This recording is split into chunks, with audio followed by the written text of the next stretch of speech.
So this is a piece of 3/8 plate that I've got on the welding bench. I've got it set up to start cutting it. Now, this is going to be the backing plate um, for the 1/4 inch exposed plate that will be in the back of it. It's just going to be a stiffening type plate. Um, as I had explained in another video, I don't want to put the lights directly into this. There's going to be 2 backup lights. So it's just going to be a stiffening plate for that 1/4 inch plate to help hold the hitch receiver and some other things, just to give extra stability to that thing.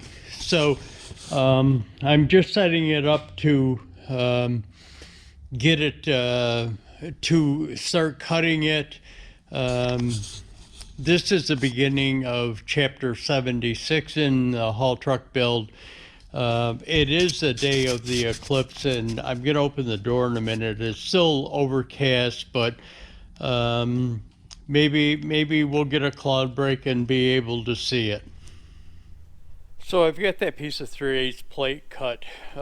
This is a cut edge, and using that straight edge along it, I made that straight edge down there just for that purpose, so that you can try and get a clean cut, and it is a fairly clean cut.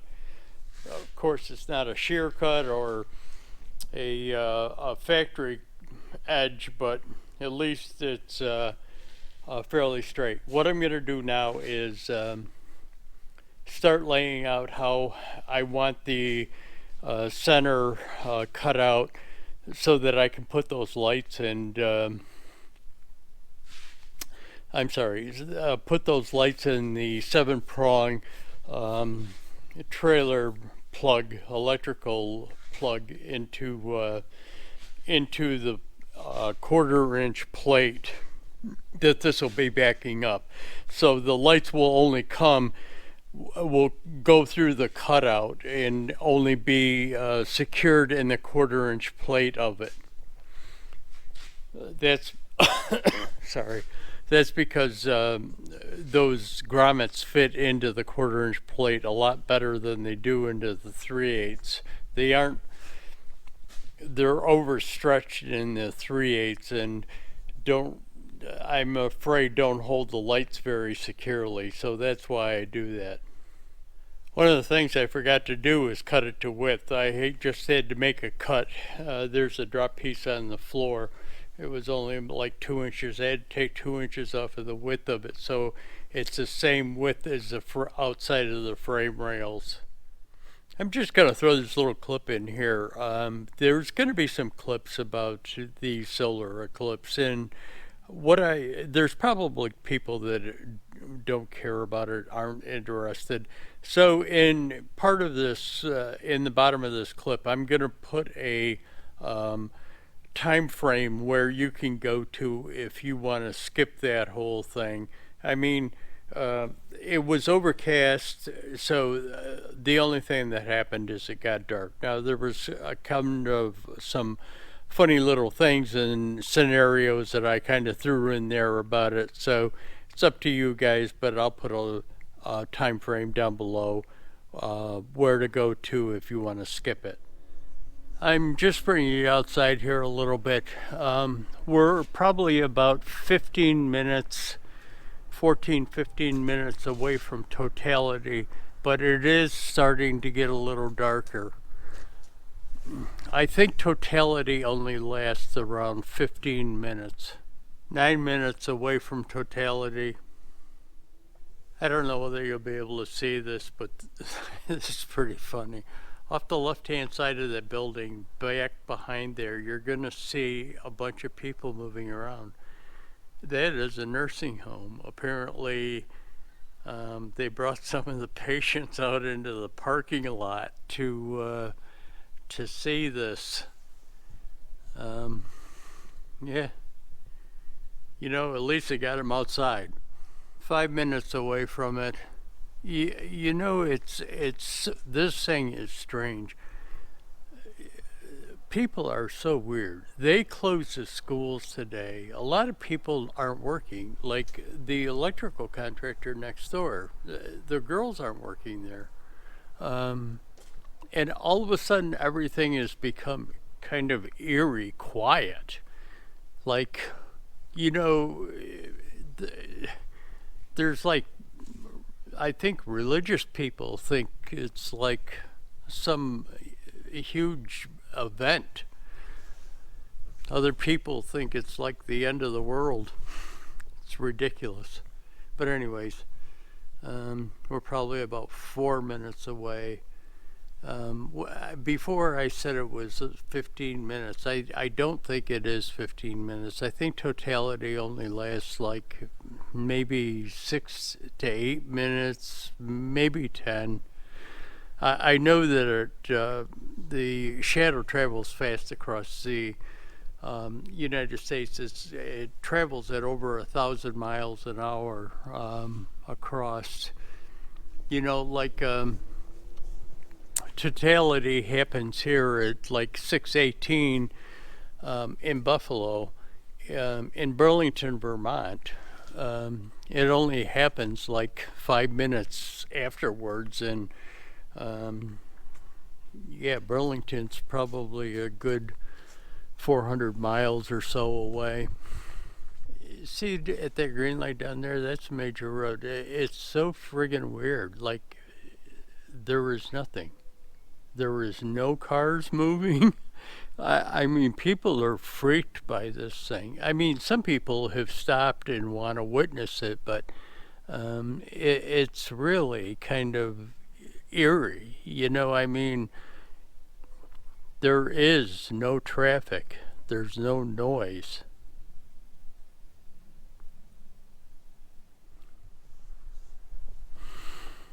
We should be about 2 minutes away from it. I'm just going to leave the camera running to see kind of what happens here. Is you're looking at that light? Oh, there goes a car. 2 cars, 3 cars. As you're looking at that light, that is kind of south. So the darkness should kind of come from that way. Probably more over towards the right behind the building, but yeah, I can see it getting dark right now.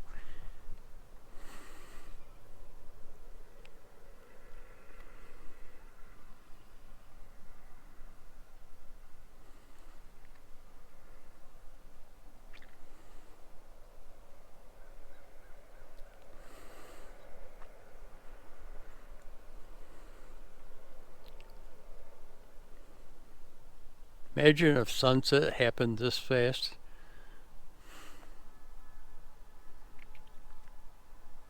Well, that's weird. See how it is getting black over there?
There's like fireworks going off in the background.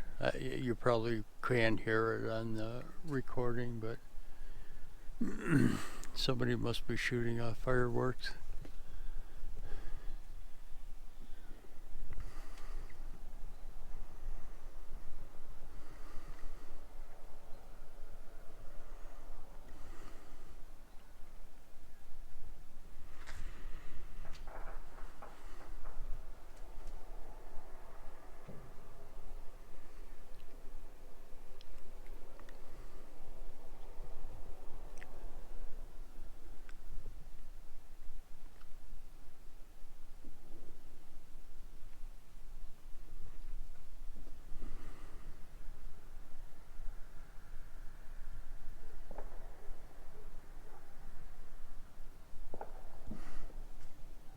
that ramp sign over there, if you can see it. That company provides barrier protections for road work.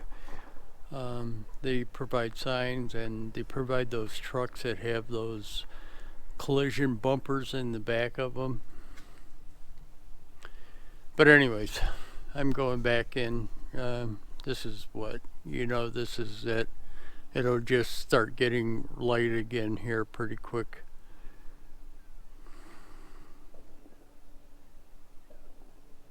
You might even be able to see it in the sky down there above the green traffic light.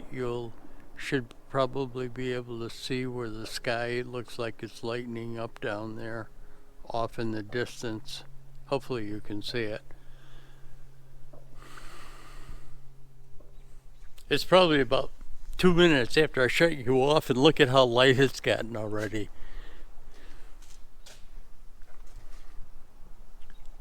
Yeah, weird, huh? Anyways, so I'm over to the plate end. This is kind of how I laid it out. This the square area there will be cut out. So will the spot for the receiver hitch. But in the layout where I only have just the 1/4-inch plate, this whole thing will get cut out. But where I have 1/4-inch plate, this will kind of be, or tentatively is my mock-up for the lights. So this will be one backup light, another backup light, and then the plug will go over here. Now, again, that's only tentative. It might change. It's just how I kind of drew it out on the plate, so I kind of knew what I was doing here as far as having this go. What I was kind of thinking, maybe I'll have a solid piece come down from the top to above that hitch also. I don't know. I'll think about it. I'm not going to do it today. It's getting kind of later in the day, and probably going to be heading out of here pretty quick.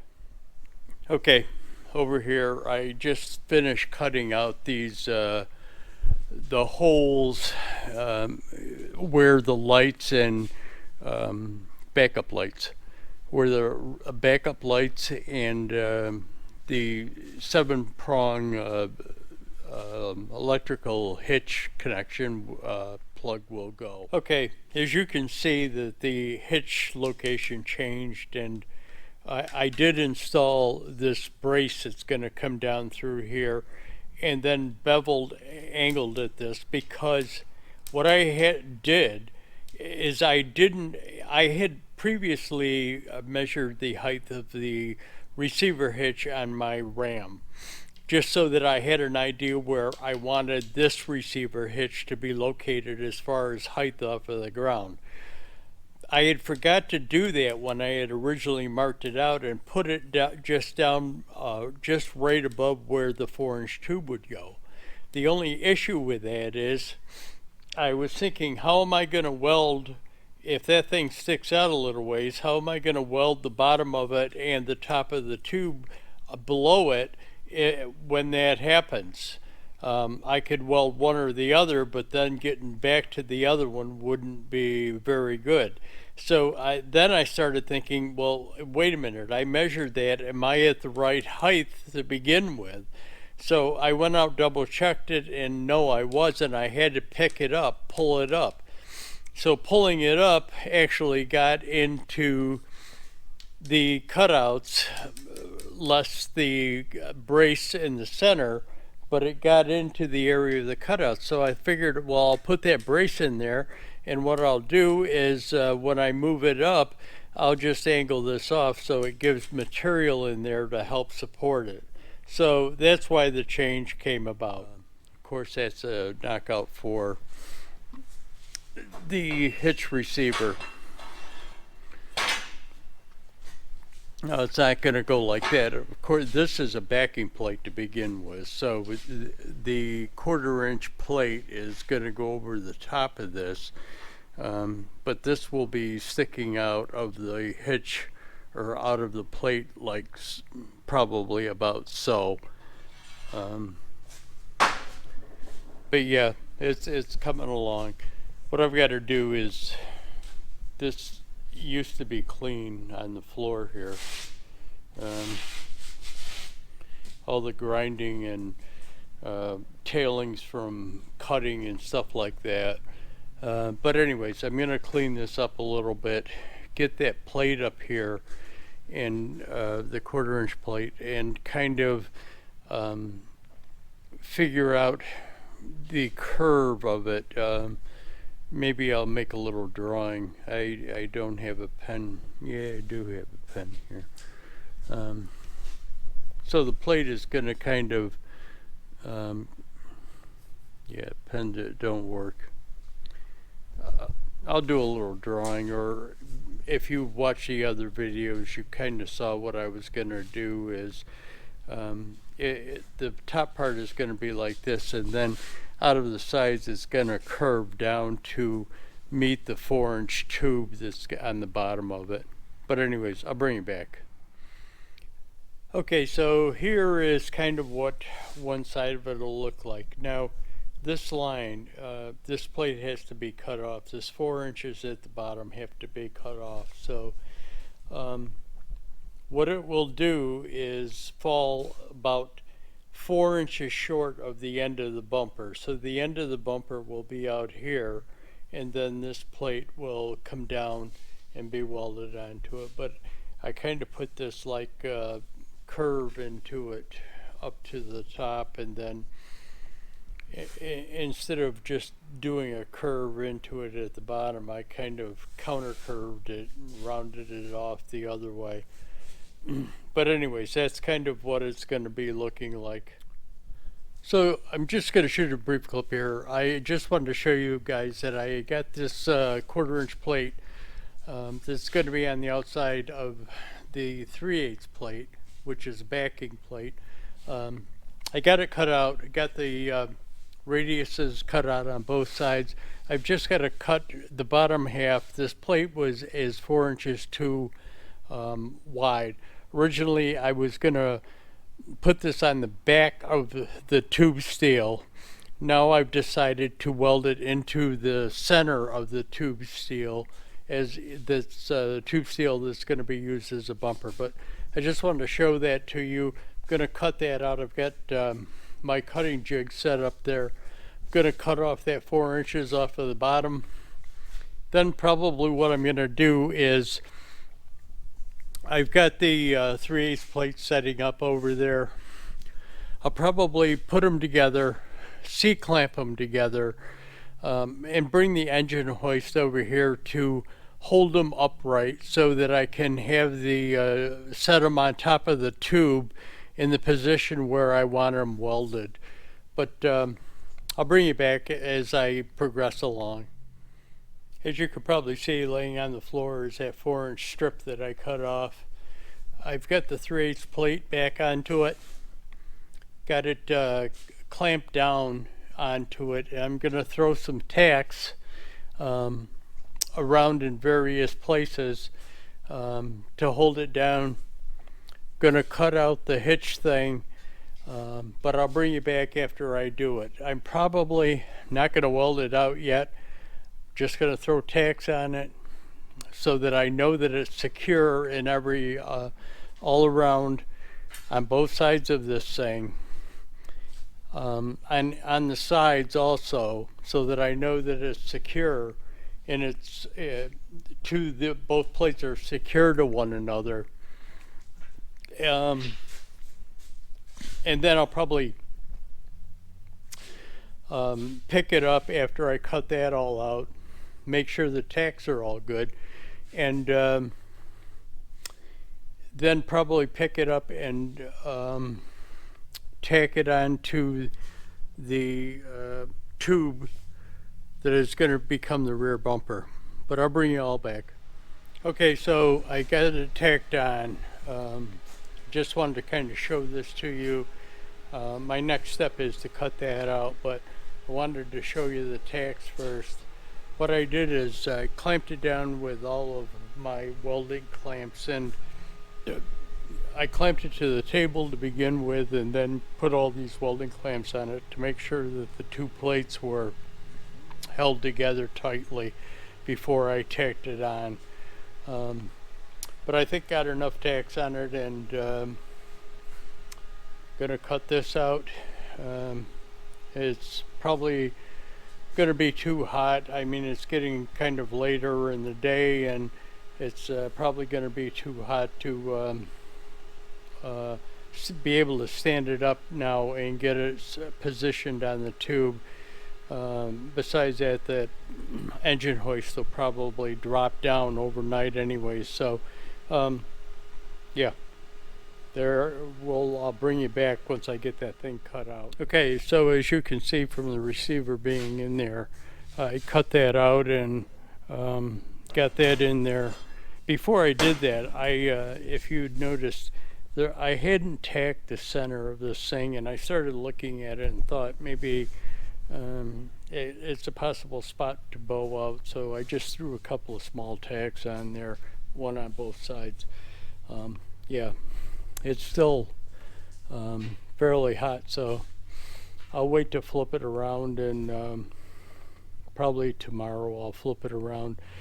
That way I can I've got to clean up the backside of it where I burned down through it with the torch, but I've got to clean up the backside, and then I'll probably clean up around here, get that tube steel up on the bench and get it positioned so that I can spot this up to where it needs to go. This is the backside of it you're looking at, so the plain 1/4" steel that's on the bottom now will be the side that's facing out that you'll be able to see, and those backup lights will come through this, and then there will be the 7-pin trailer electrical hitch plug on it. Yeah, not hitch, plug, that for the lights and brakes and stuff. But anyways, there's that. I'll bring you back tomorrow. Okay, I'm setting up the lift so that I can engine hoist, so that I can get this set onto the tube steel of the rear bumper. It just took me a while. I had to move the forklift out and clean up the area a little bit, just sweep it up a little bit. What I'm gonna do is mark off how far off the ends each part will be, so that I can, and then get it centered into that thing. But I'll bring you back, just in the process of setting it up right now. Okay, so I just threw a tack on this one end of it. I've got to let it down a little bit for the other end, but I'll bring you back, just showing you preliminary stuff here. Okay, I've got the front side, or the side that's facing out, welded out on the bottom. I've got part of the back welded out. I just wanted to turn it around. I just got in the process and turned it around so that I could weld the backside out on there without having to work over the table. I'm going to do that. I'm probably going to put that receiver hitch in and weld out the backside of it, and then spin it around again, and then weld out the front side of it. But I'll bring you back. Okay, I just finished welding the backside of the hitch into the plate. That's why this thing is laying down, so that I could get under here and weld the backside of, or underside of that. What I'll do is I'll set it up and shoot a video of the front side of it. A little heavy. It's kind of a struggle to set it up. That's kind of why I put this jack stand underneath it, so that it would be up off of there, so I could get some leverage on it. But anyways, I'll bring you right back, show you the front side. Okay, so here is the front side. When I say front side, the side that's going to be facing towards the rear. Logically, as you can see, the receiver on the for the hitch. Um, so I've got that welded in. I kind of left a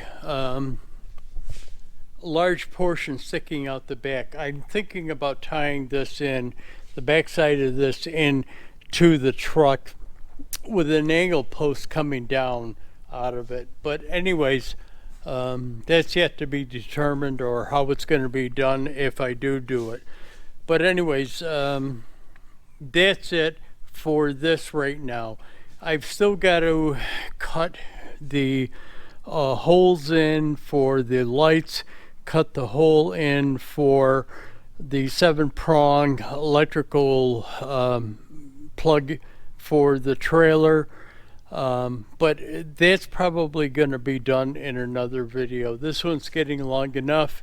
And besides that, after I get that done, I'm to the point where I really need to get the vet moved out of there. And I'm not at that point in weather right now.